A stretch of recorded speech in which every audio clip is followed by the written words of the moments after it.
Boo, it's me, Sierra Mist, and we are back for another runway recreation.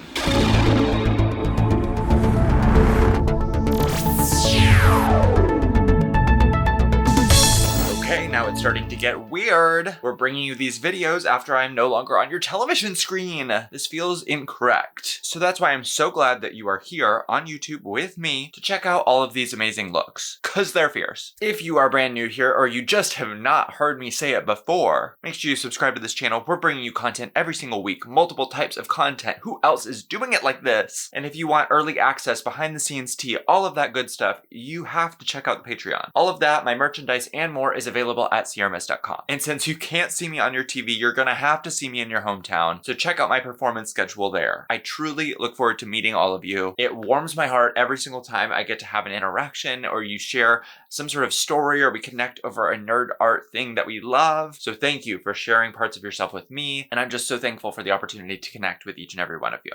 Sappy. Again, sort of strange. Like, we're diving into this thing and now it's all new, right? Like, it's the what if. The Marvel Sierra Mist spinoff, what if. As you can see by my attire, today we are focusing on the See Right Through Her runway. And I wanted to give you something like sexy. See Right Through Her has an opportunity to show lots of skin. And I am not afraid to show like a lot of leg, but I figure we can do more. We can like show other skin. Skin that I can't show you on YouTube. So we're gonna be focusing just on the makeup. You definitely want to check out the Patreon for some other stuff, trust me. But let's talk about the makeup for this. So I figured at a certain point in the journey, I would be asked to change my lips, right? Been there, done that. If we were to have continued, RIP, I had sort of predicted this like, stop being a monster creature conversation. Like, where can you just be for a second? And I was like, because in your head, when you're planning for this, you don't know the order of these, you just have to sort of build an arc in your mind of possibilities. So I have a couple of makeup charts for each look, just in case. There's obviously like the one that I really want to do, and then there's like some slight alterations should there be judge feedback that we need to adhere to. This was one where I was like already intending on doing a softer paint. Now, softer for Sierra Mist doesn't mean like no makeup. Hello. We're putting makeup on. We're still doing drag, but we're just changing the shapes a bit to be more of a bitch and more of a sex siren. The overall look is definitely inspired by like Pamela Anderson, 90s supermodel. So I'm bringing those same techniques to the Sierra Mist makeup. In order to get into this, we are going to strip down, shave our face, put on our bald cap, and get sickening. We are bald, we are naked, and you can see right through me.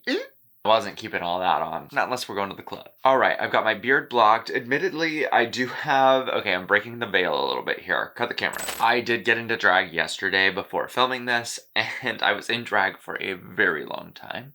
And some of it may still be on my face. So you know what? Mind your business. So you've been watching my makeup videos for a while on here. And if you haven't, go back. At this point, we're on episode 7. So if you just tuned in for Drag Race, you're at least like 7 or 8 makeup videos in. Typically, I have been starting with my eyes because I like to do big, messy, crazy eye makeup. And somewhere along the way, I would sort of like switch between doing a cream base or doing liquid foundation, and it kind of depended on like what the gigorama was. I feel like I did mostly cream makeup on the show, and I found that I was just like getting a lot of texture from being in makeup every day in that much makeup, whereas I had previously done mostly liquid makeup. And again, some of it depended on like photo shoot versus stage. Now I'm sort of having to do it all, right? You're on TV and you're on stage and you're in makeup for a long time. You have to kind of like figure out the secret formula. And I think it's both. I remember hearing that Plastique layers her makeup, and I think technically I'm gonna layer it the opposite way from her. Maybe someday I'll try it her way. But today we're gonna do just liquid foundations down first,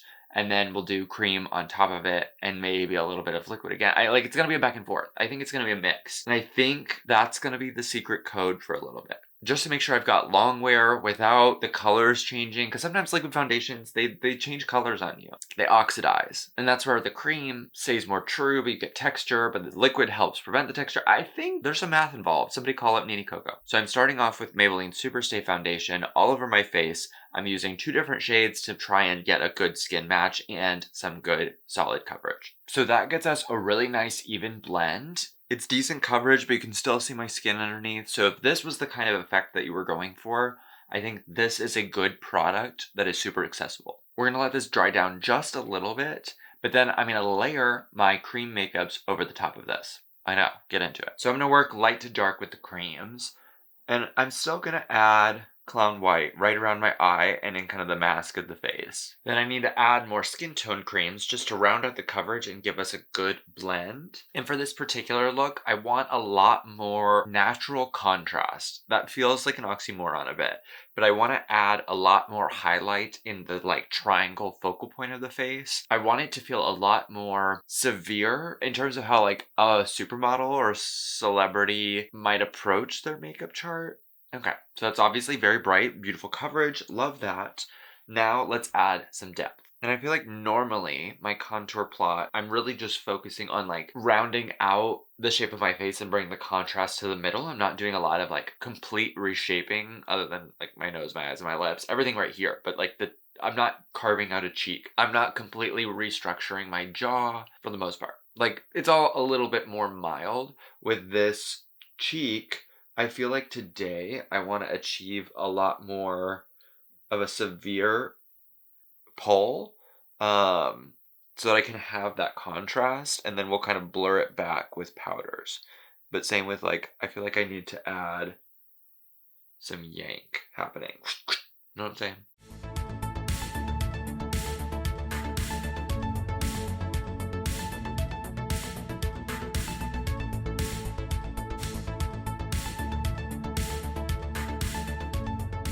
Okay. Shockingly, I feel like I need a little bit more contrast. I know we'll build it up with powders, which is where I'll have a little bit more control and finesse, I think, than in the final output of it. Also, I could have been a lady and like glued my sideburns down, but I didn't do that.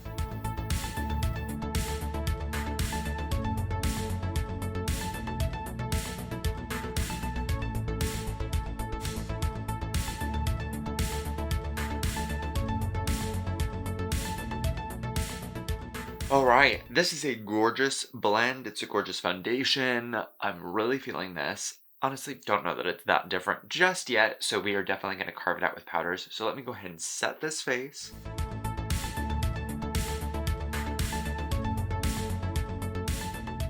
Dusted. Now you may be thinking, Sierra, it's so strange to see you just do your face like a blank canvas without eyes or brows or anything like that. And you're right. It is atypical for me. I'm gonna keep chugging away on the face, but because the eye makeup and the design for this is so subdued, it's actually gonna make more sense for me to sort of build the face up first and then just to do a little bit of carving out around the eyes. We'll see if that changes along the way, because you know me, I like to change it up. I like to go against my own plans, self-sabotage, kind of like last week's episode. But we persevere. So let's start building up some contour, baby.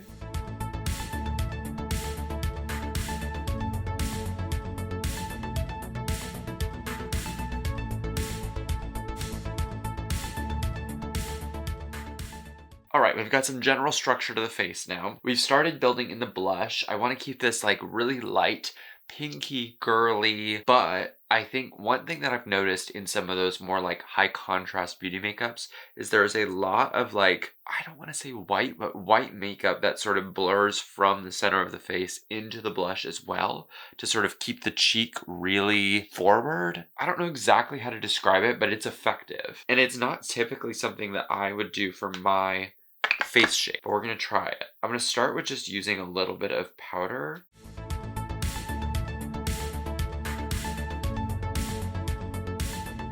And then I think I need to actually dip into some like shadows, like white eyeshadow kind of a vibe. And then of course I'll like re-blur this.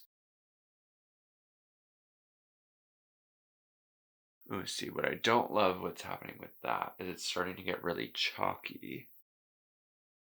I mean, it did brighten that, but at what cost? So let's get some pink back on here. Work with me, work with me. And then I want to just curve the shape of the cheek a little bit more. Normally I'm doing like something a little bit more angular, a little bit more 80s, but I feel like adding a little bit of roundness in the depth of this is going to make those cheekbones look really full, since we've taken the effort of like highlighting here in such a dramatic way. Now we desperately need to add some hydration back into this face, so I'm gonna douse myself with some setting spray, and then I think we can go ahead and move on to like the brows and the eyes, perhaps. That seems like we're following on our own projected plan that we laid out at the beginning of this. That might be a little crazy, we're sticking to the rule book. So let me go ahead, spritz myself down, and I'll be right back to get into some brows. One eyebrow on. Let's go ahead and figure this out on this side. I'm gonna sketch out the shape of this brow using a little bit of cream makeup. I'm not overly concerned with symmetry. It should be kept in mind. I'm gonna diffuse the middle part of this with a little bit of white eyeshadow. And then using my Anastasia brow palette, I'm going to slowly build a gradient up of sort of like a light blonde taupey color into a deeper brown. I did this face tape maybe a little too far in, so oops. Next, I'm going to take a brow pen, and this is in the shade Milk Chocolate from NYX, and I'm going to slowly add some brow hairs. It's also going to help me define and sort of finesse the symmetry happening here. I'm going to add just a few hairs with this little toasty, like Lil from the UK. And then I just need to diffuse that front area once more. We've got the eyebrows on. They are looking generally symmetrical. I think this face tape is just like a little encroaching upon my space. So next steps, let me grab my white body paint. I'm going to go ahead and clean up under this and build a shelf of white down under the eye so that I can start to carve out the crease. So the eye makeup for this is actually pretty simple. It's just like a neutral crease and a little bit of a smoke outside of the liner. It's a much smaller liner. I'll do the liner on camera for you because it is a little different. Well, in my mind, it's going to be different. But I just need to build up a little bit of like a shadow in here. No color really, just like a little bit of depth. So that way I have something to carve into. I find that when you want to do a more feminine face or something that reads a little bit softer, having a shorter crease here and one that's not super dark and defined helps, especially on a stronger face like mine. So we're going to keep the crease pretty short. It's not going to be like a full cut crease. This is all going to be pretty much white in here. But then from the liner area, it's just going to sort of be a gradient up from black to like a warm brown. So I'm going to build sort of a base for that before I actually go in with the white under here. So that way I've got something to blend into from the waterline. Okay. Now we've got a base of shadow kind of coming from the crease area and the waterline. So let me go off camera, add my white, bring that down, blend it, and right back to get into the liner. Looking nice, looking sharp, looking defined. This is a lot more of a feline shape than I typically go for in my drag, which I know a lot of people live for like a feline kind of cat-like. But I normally, yeah, it's just different. It's not bad. It looks fierce. It's just like a different shape overall. Are we doing drag now, I guess? Sound off. Comment below. Okay, with that in mind, before we get into the lips, we gotta finish up the eyes. So I'm gonna take some black shadow and just kind of redefine this liner area. And then I'm taking a black liner pen from NYX, and I'm creating this very feline, but still rounded, kind of doe-eyed open shape. So this is kind of the liner shape that we're going for. So definitely a lot more feline than I normally go. I'm gonna go ahead and do the same thing on this side. Both eyes are done. Now, while I think that in general, keeping this look fairly matte is definitely advantageous, I don't want to look super dry. I prefer to look like hydrated and healthy. But the look of this kind of vibe, this like Kardashian, Crystal Versace, supermodel, is very like 2016 super matte. I don't know. There was like 2016 overly highlighted and then there was 2016 super matte. I don't want to be overly highlighted, but I need to feel like I'm alive. And I think more than normal, I'm concentrating it right on the apple of the cheek, right here in the front, as opposed to taking it maybe all the way up. Maybe that's the trick. I think it could be more. I don't know. I don't want to overdo it. I think that looks good. It looks healthy. It's subtle. Just let me be glittered a little bit. I can't be overly matte, okay? I know you all wanted like a more subdued serum as makeup, but I have to have some highlighter and glitter. Let me have it. It is time to get into the lips. So I'm going to take some nude Maybelline Superstay Matte Ink Lipstick and I'm going to smack that all over my natural lips, and then I'm going to use a brow pen to sketch out the shape of my lips. The lip shape of this is going to be slightly different. We're looking for it to be a little bit more narrow, a little bit taller on top. That way the top lip is a little bit more plumped, pushed out. We're really going for sort of that Bratz doll inspiration here. So that's sort of the adjusted shape that we're working with, which I feel like some of you think this is the shape all the time. Some of this is the shape that you're doing when you do my lips. It changes, but we're going to still kind of pull it in just a little bit. I'm laying a little bit of liquid foundation down over the entire lip just to help add a solid base for me to build some neutral colors on top of. Okay. What do we think of those lips? Yes, yes, yes, yes, yes, yes, yes. Okay, we are nearing the finish line, people, of this soft glam neutral clintified serum mist. I need to go ahead and get on my lashes, draw in some freckles, and I'll be right back to show you the finished look. We have the lashes on, the freckles are spotted on our face, and the look is complete. I feel so beautiful. It's nice showing a more subdued side of Sierra Mist, since some of you were doubtful. You're haters. But to those of you who trust the process, you know anything is possible. Now, I have to tell you, this photo shoot is about to be amazing, and not all of it can exist here on YouTube or on Instagram. It's a little scandalous. So you're going to want to make sure that you pop on over to my Patreon to see all of the uncensored photos from this See Right Through Her shoot. I promise you do not want to miss it, because right now I've got to go get on my prosthetic titas so that I can be a woman, baby. So I've got to go get on the tits, the hair, the outfit, well, what little outfit there is, and go to set and turn it. Let's go.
None of this would be possible without the support of all of my loyal misfits, especially my Patreon subscribers. A huge shout out to my top supporters. Jen Peterson, Allison Darlington, TD, Paige Rauschuber, Jensen Adams, Ian Miller, Brentley Bitch, Mikey Reichart, Ilana, Discord Adams, Elias Deering, Brian Starr, Roddick, Maddie D, Caitlin Egan, Max, Kid St. Clair, Nora B, Zarin Gleitman, Ty Styles, Harry and Cindy S, Caitlin, Sadie, Nothing Shy, Siri, Crazy Dragon Lady, Pierre Bush, Hales, Richie Kelly, XX Dying Wolf XX, Catherine, Starry Mist. If you would like a special shout out or behind the scenes access, make sure you subscribe to the Sierra Mist Patreon today.